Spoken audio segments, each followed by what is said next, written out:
क्या आप उन लोगों में से हो जो रात को सोते वक्त बहुत ज़ोर-ज़ोर से खर्राटे लेते हैं और जिसकी वजह से दूसरों को भी प्रॉब्लम होता है और आपको लगता है कि खर्राटे लेना एकदम नॉर्मल बात है।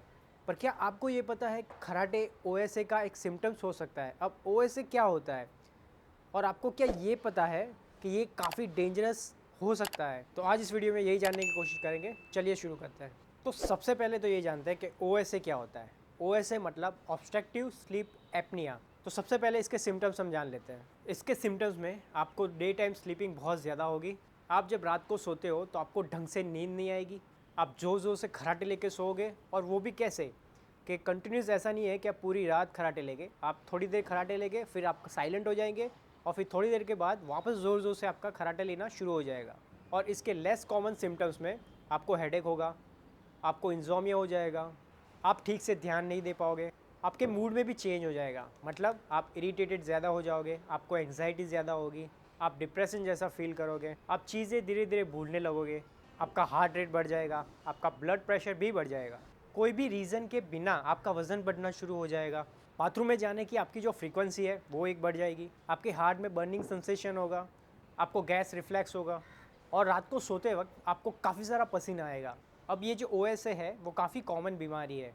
ये बेसिकली क्या करता है कि आपके जो अपर एयरवे है उसमें रुकावट डालता है, जिसकी वजह से आप ढंग से सांस नहीं ले पाओगे।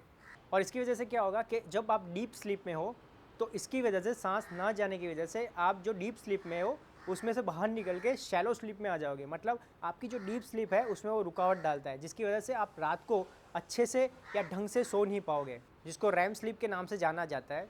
उसमें से आप बाहर निकल जाओगे। काफ़ी सारे लोगों को ओएसए शॉर्ट टर्म के लिए भी होता है। इसका रीज़न क्या है? इसका रीज़न ये है कि आपके अपर रेस्पिरेटरी में इन्फेक्शन हुआ है, जिसकी वजह से आपको नेज़ल कंजेक्शन होगा और आपके गले में सूजन हो जाएगी, जिसकी वजह से आपका जो टॉन्सिल है वो और ज़्यादा बढ़ जाएगा और इसी की वजह से आपको शॉर्ट टर्म ओएसए हो सकता है।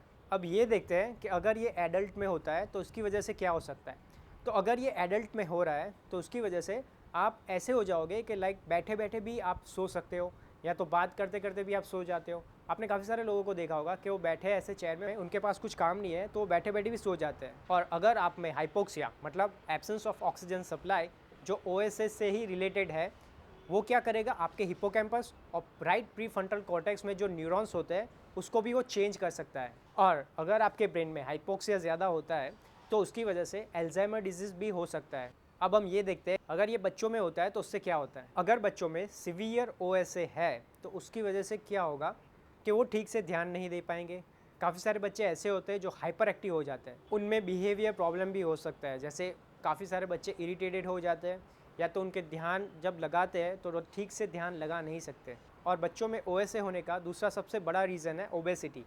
काफ़ी सारे बच्चे मोटे होने की वजह से उनको ये प्रॉब्लम होता है। बेसिकली मोटे होने से क्या होगा कि आप जैसे आपका वज़न बढ़ता है, आपके जो अपर एयरवे है उसमें जो रास्ता है वो धीरे धीरे छोटा हो जाएगा, जिसकी वजह से आपको ओएसए हो सकता है, जिसकी वजह से बच्चों को रात को ढंग से नींद नहीं आती है। और अगर ऐसी स्लीप इंटरप्शन स्टेज 3 तक पहुंच गई, जिसको स्लो वेव स्लीप भी बोला जाता है, तो रैम स्लीप की वजह से ये आपके ग्रोथ में भी रुकावट ला सकता है।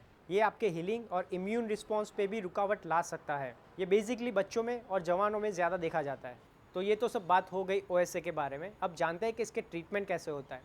तो आपने देखा होगा काफ़ी सारे बॉडी बिल्डर होते हैं, टॉप के बॉडी बिल्डर जिनमें बॉडी मास बहुत ज़्यादा होता है। वो रात को जब सो जाते हैं तो स्लीप एपनिया करके एक मशीन आता है जो अपने मुंह पे पहन लेते हैं, जो पूरी रात वो सोते हैं तब वो पहन के रखते हैं। बेसिकली वो क्या करता है कि आप में जो ऑक्सीजन कमी हो जाती है, आप जो ऑक्सीजन ले नहीं पाते, वो मशीन के ज़रिए वो ऑक्सीजन आपके बॉडी में सप्लाई करता है, जिसकी वजह से आप अच्छे से सो पाते हो। बट ये तो बात हो गई बॉडी बिल्डरों की। तो क्या आपको भी ये मशीन लेनी चाहिए? ये इस चीज़ पे डिपेंड करेगा कि आप कौन से स्टेज पे हो, ओएसए का कौन से स्टेज पे आप हो।